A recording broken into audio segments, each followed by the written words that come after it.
اللہ الرحمن الرحیم۔ آج ہم انشاءاللہ سورہ فاتحہ کی آیت نمبر 2 کی تلاوت سنیں گے۔ تو سننے سے پہلے نیت کر لیں کہ انشاءاللہ جو کچھ سیکھیں گے اس پہ عمل کریں گے، اس کو دوسروں تک پہنچائیں گے، پھر اس کو اپنی زندگی میں لائیں گے انشاءاللہ۔ بسم اللہ الرحمن الرحیم۔ الرحمن الرحیم، بہت مہربان رحمت والا۔ رحمان بہت مہربان، رحمان اور رحیم یہ اللہ پاک کے دو صفاتی نام ہیں۔ رحمان کا معنی ہے نعمتیں عطا کرنے والی وہ ذات جو بہت زیادہ رحمت والا ہے، اور رحیم کا معنی ہے بہت رحم فرمانے والا۔ یاد رہے حقیقی طور پر جو نعمتیں ہیں وہ اللہ تبارک و تعالی ہی عطا کرتا ہے۔ اگر کسی کا یہ عقیدہ ہو کہ حقیقت میں اللہ تبارک و تعالی نہیں بلکہ کوئی اور دیتا ہے تو یہ بندہ کافر ہو جائے گا، دائرہ اسلام سے نکل جائے گا۔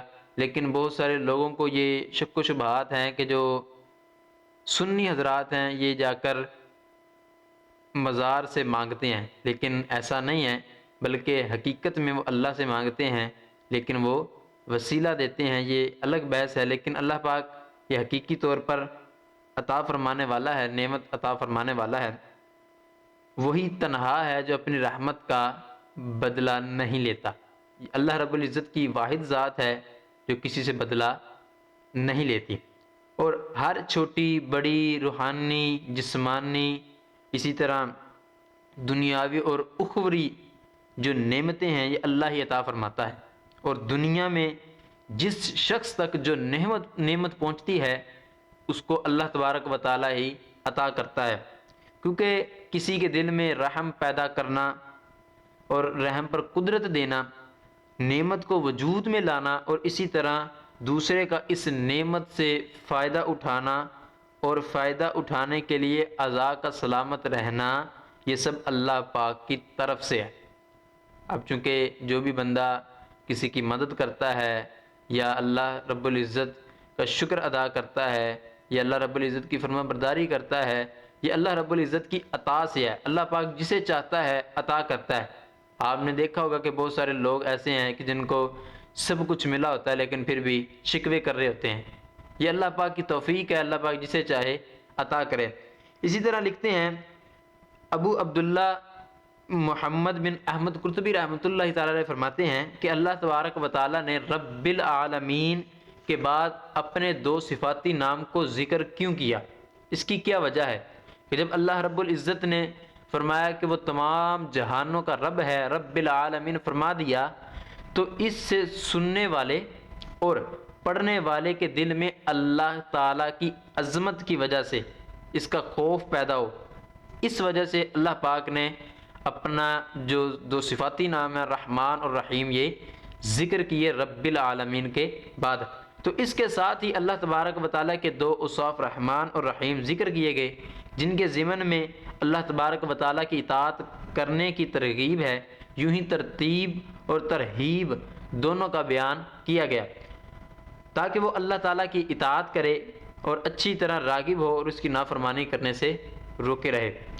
حضرت سیدنا ابو ہریرہ رضی اللہ تعالیٰ عنہ سے مروی ہے کہ کریم آقا صلی اللہ تعالیٰ علیہ وسلم نے ارشاد فرمایا، اگر مومن جان لیتا کہ اللہ کے پاس کتنا عذاب ہے تو کوئی بھی اس کی جنت کی امید نہ رکھتا۔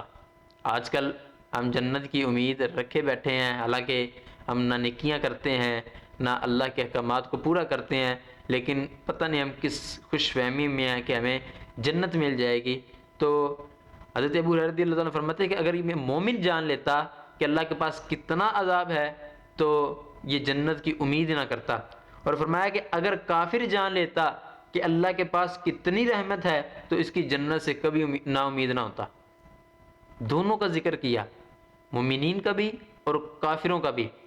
لہٰذا ہر مسلمان کو چاہیے کہ امید اور خوف کے درمیان رہے اور اللہ پاک کی رحمت کی وسعت کو دیکھ کر گناہوں سے بچے اور اللہ کے عذاب کی شدت کو دیکھ کر اس کی رحمت سے مایوس نہ ہوں۔ یعنی کہ بندہ یہ نہ دیکھے کہ یار اللہ پاک تو کافروں کو جس طرح عذاب دے گا ہمیں بھی دے گا، ہم تو پھر جس طرح کے بندے ہیں، لاچار ہیں، ہماری تو نیکیاں بھی اتنی نہیں ہیں کہ ہم جنت میں چلے جائیں۔ تو ایسا نہیں، بلکہ اللہ رب العزت نے جو رستہ رکھا ہے امید کا، یہ خوف اور رجا دونوں کے درمیان ہونا چاہیے کہ بندے کو تسلی بھی ہو اور خوف بھی ہو۔ اگر زیادہ تسلی ہو جائے گی پھر گناہ میں مبتلا ہو جائے گا، اور اگر زیادہ خوف ہو جائے گا تو پھر اللہ کی رحمت سے مایوس ہو جائے گا، جو کہ دونوں ہی گناہ ہیں۔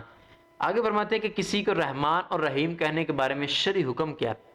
بعض دفعہ ہوتا ہے نا کہ ہم رحیم کہہ دیتے ہیں، تو کیا رحمان کہنا بھی یہ جائز ہے یا ناجائز ہے؟ سنیے گا، اللہ پاک کے علاوہ کسی اور کو رحمان کہنا جائز نہیں ہے۔ جی ہاں، رحمان کے علاوہ باقی رحیم کہہ سکتے ہیں، لیکن رحمان اللہ رب العزت کے علاوہ کسی اور ذات کو نہیں کہہ سکتے، جیسا کہ اللہ رب العزت نے اپنے حبیب صلی اللہ تعالی علیہ وسلم کو بھی رحیم فرمایا ہے۔ تو یہ تھی الرحمن الرحیم کی تفسیر۔ اللہ پاک سے دعا کرتے ہیں کہ مولا جو کچھ ہم نے آج سیکھا اس پہ عمل پیرا ہونے کی توفیق عطا فرمائے۔ بالخصوص تیری رحمت سے جو لوگ مایوس ہیں ان کو مایوس نہیں ہونا چاہیے، اور جو اس کی رحمت سے اتنا بڑھ چکے ہیں کہ ان کو عذاب کا خوف نہیں ہے، تو ان کو عذاب کا بھی خوف ہونا چاہیے کہ اگر ہم گناہ کریں گے تو اللہ رب العزت ہماری پکڑ فرما سکتا ہے۔ تو اللہ پاک سے دعا کرتے ہیں کہ جو کچھ ہم نے سیکھا اس پہ عمل پیرا ہونے کی توفیق عطا فرمائے، آمین بجاہ النبی الامین، وصلی اللہ تعالی علی خیر خلقہ محمد و صحابہ اجمعین۔